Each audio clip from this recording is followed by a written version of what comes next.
Rev up your engines!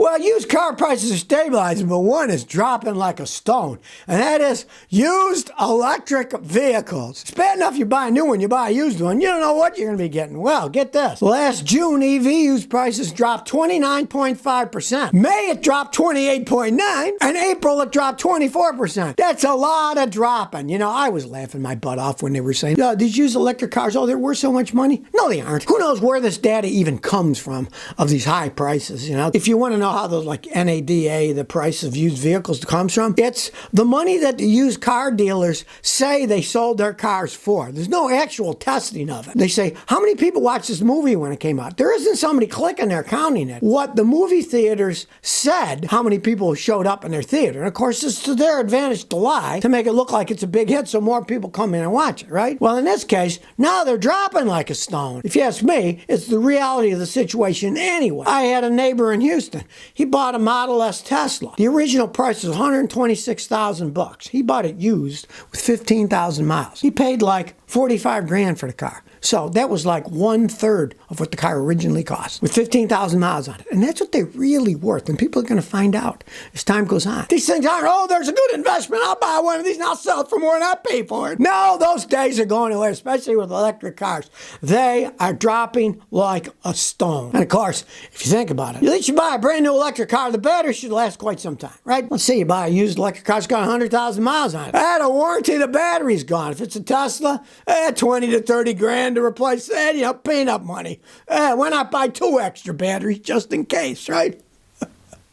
Well, it's coming home to roost, and it proved I was right. These things aren't worth more money than what they're selling them for, and more and more and more. Now it's come home to roost. And I mean, 1 month, 20-something. A month before, another 20. And a month before that, another 20% of price went down. They are dropping like a stone. Duma4444 says, what's your opinion about inline 3-cylinder engines? What are long-term durability? I heard they don't bounce forces 100%. Well, I'm not a fan of 3-cylinder engines. They've tried them in motorcycles. Yamaha had a real fast 3-cylinder engine. They put out a lot of horsepower until it blew up. And 3-cylinder engines really aren't that well balanced. You can trick them up, I am not a fan of 3-cylinder engines. I mean, it's just too cheap. 4s work fine. Why make them 3? Well, because it's cheaper to make them 3. That's why. And of course, if you turbocharge them, you get more horsepower, but then they're going to blow up fast. 4 cylinders are fine. I wouldn't go any small. And don't even think about 2 like the Renault 2CV. It's a 2-cylinder car that can barely move out of its own way. Coach says, my rear wheels have negative camber. I got a 2018 Honda Civic, 180,000 kilometers. My car's starting to get negative camber in the back. What could be the cause? There are adjustments. Front end alignment and rear wheel alignment. You need to have the rears aligned every once in a while too. Go to an alignment shop. Pray that there's only one adjustment they can make for each side, that they can adjust it that way. If they can't, something is bent or worn out. It can be the struts are gone and now they're sitting wrong. It can be that bushings have worn out, and it can be that if you hit something hard enough, it could have bent some of the part in the back. Those are lightweight cars, and they're unibody construction. The whole body is all one piece, right? And if you really hit something hard, like a curb or something, you can actually bend the body because it's so thin. Go to an alignment shop, pray they can align it, and that solves the whole problem. It often will. Adam TOHC says, are used Hyundais with low mileage worth it at the dealer with 10 warranty, 10-year, 100,000 miles? No, I don't like them, period. And warranties often aren't worth the paper they're printed on, right? I've had people with us that say the engine's gone to say, no, it's not. It's not bad enough. It's not burning enough oil. There are various stipulations, right? I even had a guy with a warranty. He paid extra for a warranty. And it said, drivetrain, everything. The head gasket blew. And the engine, you think, well, it'll fix the engine, right? They said, no, read the fine print of the warranty. Does not cover gaskets. So warranties, you need a mechanic/lawyer, because the mechanic understands what's wrong with a car, and the lawyer understands what the legalese is. So you need a mechanic/lawyer to read the contract to say, well, this is covered, this isn't covered. Nonsense, all of it. Warranties aren't worth the paper they're printed on. LALL says, I have a 20-year-old Saab, and she loves it, I guess, because it's got a heart after it, right? Saabs were unique vehicles. They were popular amongst certain people. One of the biggest population that was nuts about Saabs were, I don't know why, but it was architects. I had a bunch of customers who were architects, and they like Saabs. They like the design, right? The problem is, if you're in the United States, where are you going to get parts from? The company went bankrupt years ago, and it was hard enough to get parts for Saabs when they were still in business in the United States.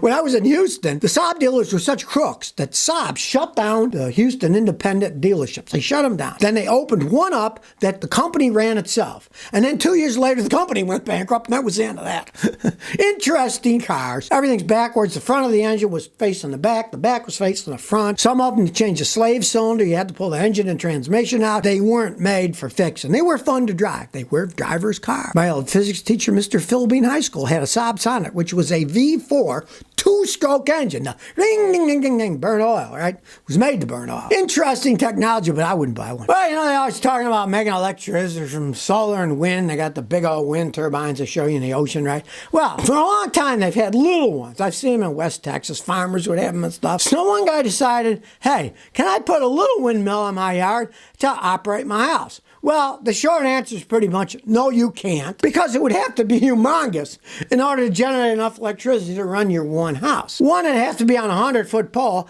Not too many of your neighbors are going to like having this 100-foot pole sticking up there, right? And it makes noise, woof, woof, woof, woof, woof, right? Now, it's one thing to have a windmill to ground your corn that they did in the 1800s, right? Or it's to pump water out of the ground. Pump, pump, pump. Okay, and they didn't use that much water in those days either. So they didn't have these 10,000-acre farms like they do today, right? Now, a small one that this company makes is 15 kilowatt hours, but it's got a 30-foot diameter. That's pretty big, 200 up, 100 feet up in the air. Your neighbors aren't going to like it. This company in the Midwest says they've put up thousands of these in the last 45 years. So it's been going on for 45 years. Obviously, it's not that popular because it doesn't generate much power. Now he has a 15 kilowatt system they use for farms and people in rural areas, right? It cost over $100,000 to put one of these up. You're out in the middle of nowhere, you got a farm. Nobody cares if you got a 100-foot pole going up in the air, right? It's a very limited thing to begin with. And spending $100,000, that's an awful lot of money, right? Now you can understand if they are literally in the middle of nowhere and there's no electric power lines, they got to get power from somewhere, right? Maybe not that bad of an idea. They got a farm, it's a business expense. And realize this, there are actually incentives for farmers and businesses up to 90% to pay for these things. So of course, if you're only paying $10,000 and the government's paying $90,000, what the heck? I'll give it a try, right? But, if you're a household guy, you only get a 20 to 30% discount. So you're still going to have to shell out $70,000 or more. One guy even proved it's economically unfeasible. You really don't make any money. It's barely enough when the wind's blowing to power your house. And then when it doesn't blow, you have to buy electricity from someplace else. And, of course, if the wind doesn't blow, you don't have any power at all. So you can sell it back, but the rates that you get paid back versus your giant $100,000 investment really don't pan out. It's just another scam they're trying to pull on the American public. Put a wind turbine up in your yard. Your neighbors will love you. Well, Tesla just settled a class action lawsuit for their solar panels for a measly $6 million. Tesla got all this money, 1 billion from the New York State government in Buffalo to build a solar panel factory, but not any solar, one that makes them look like shingles. So, of course, they cost more, right? They're supposed to be able to make 2,000 roofs worth a day, and they're making like 120 or something. Dismal failure, right? So $6 million to these clowns is nothing. They probably paid the lawyers more than that. It turns out that people signed contracts with them, and then they raised the price, and they said, well, you got to pay this extra price, or we're not going to install that on your house, right? So now he gave some peanut money back to people. They did all kinds of cheating things. Listen to this. In 2016, Tesla showed a glassy solar roof tile held up at a presentation for shareholders. But it was later revealed to be a prop and not a working prototype. They're all con artists, these people. Elon Musk is one of the biggest con artists of the 21st century. He's conning people into all kinds of stuff. Solar panel makers in Buffalo that are losing money. He's a big P.T. Barnum. Stop right up, just a quarter to get in and see the three-headed lady.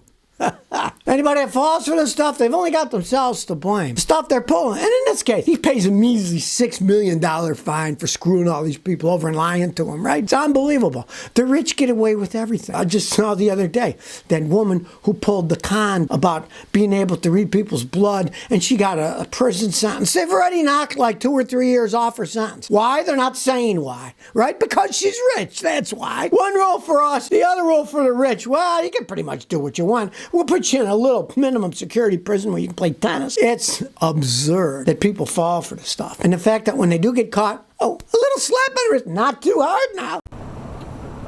So if you never want to miss another one of my new car repair videos, remember to ring that bell.